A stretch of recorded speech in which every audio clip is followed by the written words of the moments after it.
સાહેબ અમે તો સામાન્ય પરિવારમાંથી આવીએ છીએ. અમારામાં હિંમત ભગવાને આપી છે, અમારામાં બુદ્ધિ ભગવાને આપી છે.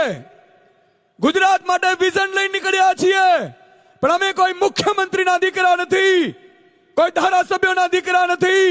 પણ છતાંય મિત્રો, આજે અમારી 5, 8, 10 લોકોની ટોળકી જે મુખ્યમંત્રીને ધ્રુજાવે છે ને તમારી તાકાત છે સાહેબ.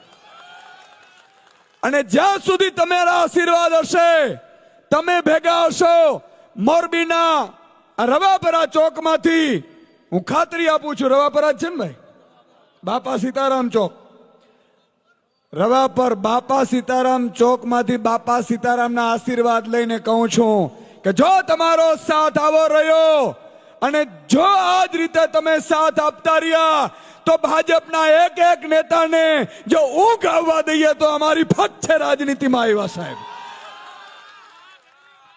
તમે એમ સમજતા હતા કે ગુજરાતને લૂંટી લેશું.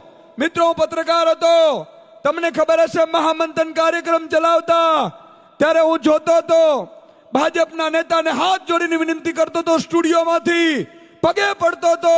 મેં કીધું યાર તમે કંઈક કરી લ્યો, પ્રજા માટે કરી લ્યો. જિંદગીમાં ભગવાનની 2 વસ્તુ મને ગમે છે સાહેબ, એક ઢાંકણી જેટલી વસ્તુ લઈ જવાની નથી અને બીજું મૃત્યુ નિશ્ચિત છે. મેં ભાજપના નેતાઓને વિનંતી કરતો હતો, તમને આશ્ચર્ય થશે, ભાજપના નેતાઓને કદાચ સારા નેતાઓને પૂછજો.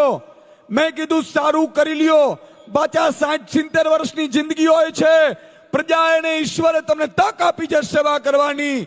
ત્યારે મને એવું કહેતા હતા કે સુદાનભાઈ, પ્રજાને જેટલી ગુલામ બનાવીએ ને મત ડરથી મળે છે. આ ભાજપના નેતાઓના વચન શબ્દો હતા.